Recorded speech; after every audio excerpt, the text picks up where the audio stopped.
Ma belle-fille ne savait pas que je l'avais à l'œil depuis le jour où elle m'a serré la main pour la première fois. Cette poignée de main m'a tout dit. Trop ferme. Trop calculé. Le genre de prise qui dit « je te jauge » plutôt que « enchanté de vous rencontrer ». J'ai remarqué la façon dont ses yeux ont balayé mon salon avant même qu'elle ne s'assoie. Elle n'admirait pas les photos de famille au mur ou les vieux livres sur les étagères, elle calculait, elle estimait. J'avais passé 34 ans comme ingénieur des ponts et chaussées, et je savais reconnaître une expertise technique quand j'en voyais une. Elle était en train de faire l'inventaire de ma maison. Mon fils, Mathieu, avait 31 ans et était éperdument amoureux. Je le voyais à la façon dont il la regardait sans cesse, guettant son sourire, soulagé chaque fois qu'elle riait. Il avait toujours été comme ça, généreux de son cœur, lent à douter de ceux qu'il aimait. Sa mère, Béatrice, disait souvent que c'était sa plus grande force. Debout dans ma cuisine ce dimanche après-midi, en regardant cette femme aux yeux calculateurs charmer mon fils jusqu'à le faire rayonner. Comme un adolescent, je me suis dit que c'était peut-être aussi sa plus grande vulnérabilité. Elle s'appelait Clémence. Elle avait 28 ans, travaillait à mi-temps dans une agence d'événementiel de luxe et avait grandi à Nice avant de monter à Paris 3 ans plus tôt. Elle était élégante, sophistiquée, et disait tout ce qu'il fallait dire, complimentait mon rôti de bœuf. M'interrogeait sur mes anciens chantiers et riait à mes plaisanteries avec ceux qui semblaient être une chaleur sincère. La plupart des pères auraient été soulagés. Je n'étais pas comme la plupart des pères. Béatrice était partie 4 ans avant que Mathieu ne nous présente Clémence. Un cancer des ovaires. 14 mois entre le diagnostic et la fin. Durant ces 14 mois, ma femme, qui était plus perspicace que quiconque, avait rencontré notre notaire à 2 reprises pour s'assurer que tout ce que nous avions bâti ensemble soit structuré de manière à protéger Mathieu, quoi qu'il arrive. Elle en avait assez vu en 61 ans pour savoir que l'amour et la sagesse ne font pas toujours bon ménage. Promets-moi que tu te fieras à ton instinct avec celle qu'il ramènera, m'avait-elle dit, environ 2 semaines avant la fin. Pas à tes espoirs, mais à ton instinct. Je le lui avais promis. Et mon instinct, ce dimanche après-midi, criait très fort. Mathieu a fait sa demande 8 mois plus tard. Clémence a dit oui avant même qu'il n'ait fini sa phrase, un détail que j'ai noté sans rien dire.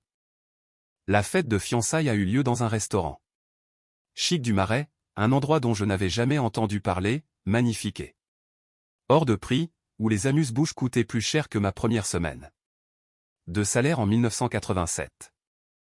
Elle a passé la soirée comme si elle s'était entraînée pour ce rôle toute sa vie. Elle faisait le tour de chaque table, s'assurant de passer du temps avec mon ancien collègue Raymond et sa femme, dont tout le monde dans notre milieu savait qu'il possédait un patrimoine immobilier considérable. En la regardant faire son numéro, j'ai senti quelque chose se poser calmement dans ma poitrine. Pas de la colère, ni même de la tristesse, juste de la clarté. 2 semaines après les fiançailles, elle m'a appelé. Pas Mathieu, moi. Elle a dit qu'elle espérait que nous pourrions déjeuner, juste tous les deux, pour mieux nous connaître avant le mariage. J'ai accepté. Nous nous sommes retrouvés dans un café près de mon ancien bureau un mercredi. Elle a été charmante et chaleureuse pendant les 20 premières minutes. Puis, devant sa deuxième tasse de café, elle a penché la tête et a dit « Mathieu a mentionné que vous possédiez quelques immeubles de rapport en plus de la maison. Cela doit vous apporter une grande sérénité d'esprit. » J'ai pris une gorgée de mon café.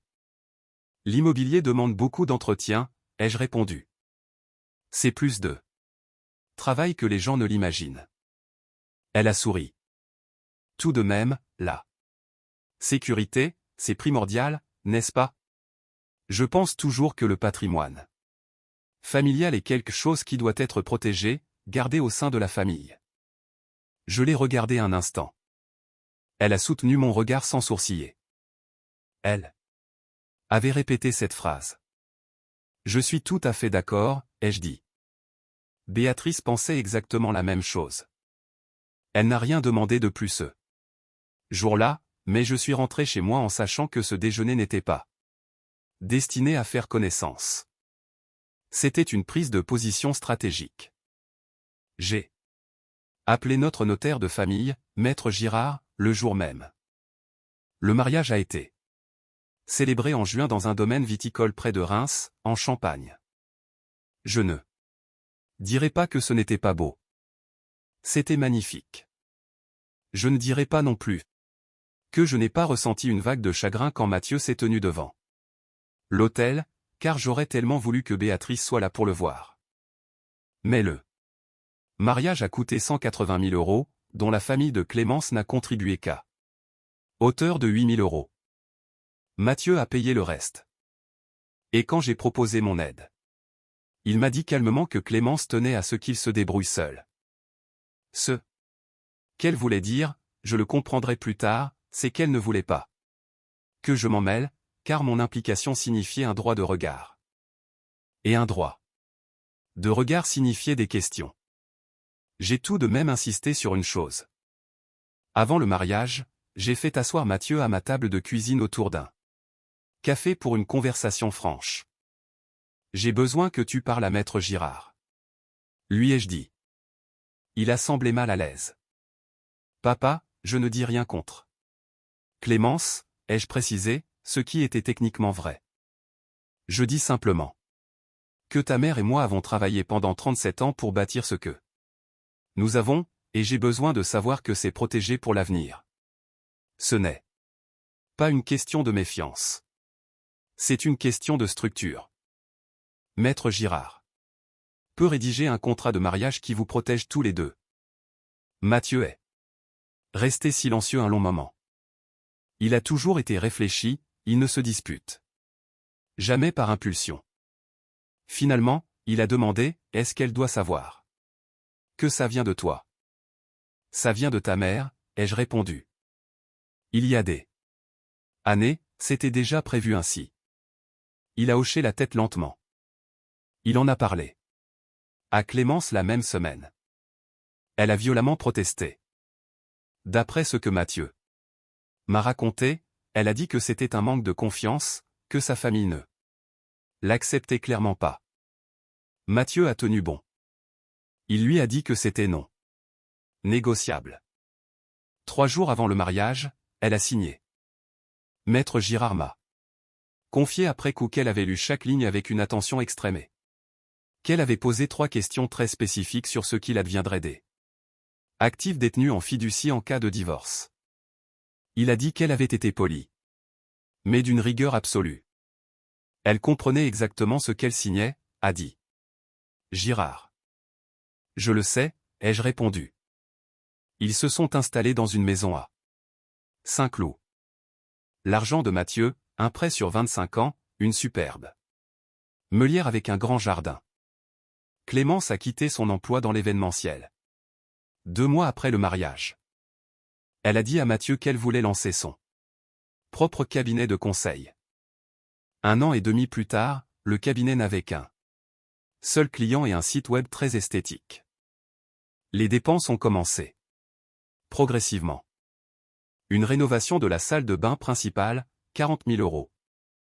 Un nouveau véhicule, un SUV de luxe, 65 000 €. Un voyage sur la côte amalfitaine dont Mathieu a parlé presque sur un ton d'excuse, comme s'il savait quelle tête j'allais faire. Je suis resté de marbre. Je prenais un café avec mon fils chaque dimanche matin, et j'écoutais plus que je ne parlais. Il était heureux, ou du moins il se persuadait qu'il l'était. À 64 ans, je connaissais la différence, mais je savais aussi que le lui faire remarquer ne ferait que l'éloigner. Alors, j'ai écouté. J'ai observé. J'ai gardé mes dossiers à jour. Ce que Clémence ne savait pas, ce que Mathieu ne savait pas non plus car je ne le lui avais pas dit, c'est que la majorité de ce que Béatrice et moi Avion construit en 37 ans n'était plus à mon nom. Ce n'était plus le cas depuis 2019. La dernière réunion de Béatrice avec Maître Girard, 6 semaines avant son décès, avait permis de tout restructurer dans une fiducie irrévocable avec des clauses que Girard avait mis un temps considérable à rendre inattaquables. La maison où je vivais était le seul actif à mon nom propre. Les immeubles, les comptes d'investissement, les parts de la société d'ingénierie que j'avais conservées après la vente, tout était verrouillé dans une structure que Clémence ne pourrait pas toucher, même avec une décision de justice ou une lettre d'avocat. Je n'en avais pas parlé à Mathieu parce que Béatrice me l'avait demandé. Dis-le lui quand le moment sera venu, m'avait-elle dit. Tu sauras quand. Je commençais à penser que je savais. Quand? C'était un mardi d'octobre quand mon téléphone a sonné à 7h40 du matin. J'étais à ma table de cuisine avec mon café et le journal papier, que je lis encore parce que certaines habitudes valent la peine d'être gardées. C'était Mathieu. Sa voix était tendue d'une manière que je n'avais pas entendue depuis qu'il avait 19 ans et qu'il m'appelait d'une salle d'attente d'hôpital. Papa. Il s'est arrêté, puis a repris. Je dois te dire quelque chose, et je veux que tu ne réagisses pas avant que j'aie fini. Je t'écoute, ai-je dit. Clémence a engagé quelqu'un, un détective financier. Elle essayait de découvrir ce que tu possèdes réellement, ce qui est à ton nom. Ce qui est en fiducie, la valeur des immeubles. Un silence. Je l'ai découvert ce matin. Elle a laissé son ordinateur ouvert. Je ne fouillais pas. Je l'ai juste vu. J'ai posé ma tasse de café. Papa, il y a un rapport avec ton nom dessus et celui de Maître Girard, et elle fait ça depuis au moins 4 mois. Je suis resté silencieux un moment. Je l'entendais respirer. Tu es en colère, a-t-il demandé. Non, ai-je répondu. C'était vrai. Je n'étais pas en colère. La clarté d'il y a 3 ans s'était simplement transformée en quelque chose de très précis. Je ne suis pas surpris non plus. Tu es chez toi. Oui. Est-elle là? Elle est allée se faire les ongles. Elle sera de retour à midi. Alors viens ici, ai-je dit. Tout de suite. Il y a des choses que ta mère voulait que je te dise. Il s'est assis à ma table de cuisine, sur la même chaise qu'il occupait depuis toujours, et je lui ai tout raconté. La fiducie, la restructuration, les clauses sur lesquelles Béatrice avait insisté. Je lui ai montré les documents, ce que je gardais dans le coffre-fort inifugé de mon bureau, non pas pour les lui cacher, mais parce que Béatrice avait été très claire, Mathieu devait construire sa propre confiance en lui avant de découvrir toute l'étendue de la situation. Elle connaissait son fils. Elle savait qu'il avait besoin de sentir qu'il tenait debout tout seul, avant d'apprendre qu'il y avait un filet de sécurité sous ses pieds. Quand j'ai eu fini, il est resté silencieux longtemps. Puis il a dit, elle m'a menti. Elle t'a géré, ai-je corrigé, ce qui était plus exact et plus utile à comprendre pour lui. C'est la même chose. Oui, ai-je dit. C'est vrai. Il a regardé ses mains. Il avait la même expression que lorsqu'il avait 8 ans et qu'il avait découvert qu'un ami avait trahi un secret. Cette expression particulière de quelqu'un qui recalibre sa compréhension du monde. Depuis combien de temps sais-tu qu'elle cherchait les actifs? Depuis que Girard m'a appelé le mois dernier. Quelqu'un posait des questions via un service tiers. Et il a reconnu le procédé. Mathieu a levé les yeux brusquement. Girard savait? Girard surveillait? C'est pour ça que je le paie. Mon fils s'est adossé à sa chaise. Il s'est frotté le visage des 2 mains. Dehors, la pluie d'octobre avait commencé à frapper contre les vitres. J'ai rempli son café sans demander et je l'ai posé devant lui. Qu'est-ce que je fais? A-t-il demandé. C'est ta décision, ai-je dit. Pas la mienne. Mais tu devrais la prendre. Avec toutes les cartes en main. Alors laisse-moi finir de tout te dire. Je lui ai parlé de l'appel de Clémence la semaine après les fiançailles. Le déjeuner. Calculé. Les questions sur les immeubles. La façon dont elle avait épluché le contrat de mariage. Les clauses spécifiques sur lesquelles elle avait interrogé Girard. Je lui ai dit que j'avais pris des notes, non pas pour monter un dossier contre elle, mais parce que sa mère m'avait appris que la documentation est ce qui fait la différence entre savoir quelque chose et pouvoir le prouver. Il a tout écouté sans m'interrompre. Quand j'ai eu fini, il n'a rien dit pendant presque 2 minutes. Puis, maman savait que quelque chose comme ça arriverait? Ta mère savait que le fait d'aimer quelqu'un ne te protège pas de cette personne, ai-je dit. Elle voulait que tu sois à la fois aimé et protégé. Il a hoché la tête. Il a bu son café. Il a fixé la pluie. Je rentre. À la maison, a-t-il fini par dire. Je vais lui parler. Est-ce que tu veux le numéro de Girard pour l'appeler avant? Il y a réfléchi. Puis, oui. C'est à ce moment-là que j'ai su que mon fils allait s'en sortir. Il a appelé Girard. Depuis l'allée avant d'entrer chez lui.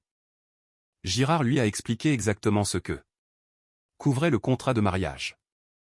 Ce sur quoi Clémence avait renoncé à tout droit. Et quelle était l'exposition financière de Mathieu s'il choisissait de demander le divorce. Girard n'est pas un homme chaleureux, mais il est rigoureux, et au moment où Mathieu a franchi sa propre porte, il savait exactement où il en était. Je n'étais pas là pour la conversation. Mathieu m'en a parlé plus tard. Lors d'un dîner chez moi 3 jours après. Le premier dîner que nous prenions ensemble sans Clémence depuis 4 ans, et j'avais préparé la blanquette de veau de Béatrice parce que cela semblait être le bon choix. Il m'a raconté qu'il était entré et s'était assis à la table de la cuisine pour l'attendre. Quand Clémence était rentrée de son rendez-vous, elle avait immédiatement compris que quelque chose avait changé. Il a dit qu'elle s'était figée dans l'encadrement de la porte, comme le font les gens qui ont été pris en faute et qui calculent s'ils doivent s'enfuir ou négocier. Il avait posé le rapport imprimé du détective financier sur la table entre eux. Elle l'avait regardé, puis l'avait regardé lui. Puis elle avait dit très prudemment qu'elle essayait seulement de comprendre la situation financière de la famille pour pouvoir planifier leur avenir. Mathieu a dit qu'il avait hoché la tête lentement. Puis il lui a répété ce que je lui avais dit. Tout. La fiducie. La restructuration. Les clauses du contrat de mariage sur lesquelles elle s'était spécifiquement renseignée. Le numéro de Girard prêt à être composé. Il a dit que son expression n'avait changé qu'une seule fois, mais qu'elle avait changé du tout au tout, et il avait compris à cet instant qu'il voyait son vrai visage pour la première fois. Elle est partie 2 semaines plus tard pour s'installer chez sa sœur à Nice. Son avocat a contacté Girard peu de temps après. La négociation a été brève car il n'y avait presque rien à négocier. Béatrice s'en était assurée. Clémence a reçu exactement ce que le contrat de mariage stipulait. Ses effets personnels. Sa voiture. Et une indemnité forfaitaire que son avocat avait tenté de renégocier à la hausse, sans succès. Girard m'a appelé quand tout a été finalisé. Propre, a-t-il dit. Exactement comme Béatrice l'avait prévu. Je l'ai remercié et je suis resté assis dans mon bureau un moment après avoir raccroché. La pièce était silencieuse, de ce silence que prennent les maisons le soir quand elles s'apaisent. J'ai regardé la photographie de Béatrice sur mon bureau, celle de notre voyage en Bretagne en 2014 où elle rit de quelque chose. Hors champ, ses cheveux ébouriffés par le vent, et j'ai pensé à cette femme qui, même à la fin de sa vie, pensait à l'avenir de son fils. Elle n'avait pas protégé Mathieu d'un chagrin d'amour. Elle n'avait pas pu faire ça. Mais elle S'était assuré que lorsque son cœur se briserait, il resterait debout.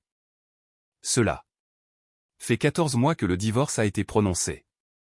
Mathieu a vendu la maison de Saint-Cloud et a emménagé dans une location plus proche de mon quartier. Il vient prendre le café le dimanche matin maintenant, et reste parfois jusqu'au déjeuner. Il s'est remis à courir. Il courait beaucoup à l'université et avait abandonné pendant son mariage, et j'ai remarqué qu'il ressemble de nouveau à lui-même d'une manière qu'il n'avait plus montrée depuis longtemps. Il m'a demandé une fois, environ 6 mois après, si je me sentais coupable de ne pas l'avoir prévenu plus directement au sujet de Clémence avant le mariage. J'y ai réfléchi honnêtement avant de répondre. J'ai pensé à en dire plus, lui. Ai-je dit. Mais tu étais amoureux, je n'avais pas de preuves, et ta mère m'a appris la différence entre un pressentiment et un fait. J'ai attendu d'avoir des faits, et le contrat de mariage, c'était un fait sur lequel je pouvais agir. Il est resté silencieux un moment. Puis, j'aurais dû le voir moi-même. Tu l'as vu quand tu as eu besoin de le voir, ai-je dit. C'est ce qui compte. Il a regardé par la fenêtre vers le jardin que j'avais laissé un peu à l'abandon. Depuis la mort de Béatrice et que je n'avais pas encore pris le temps de remettre en ordre. Je veux m'occuper de ce jardin, a-t-il dit. Au printemps, si tu me laisses faire. Je te laisserai faire, ai-je répondu. Nous avons bu notre café.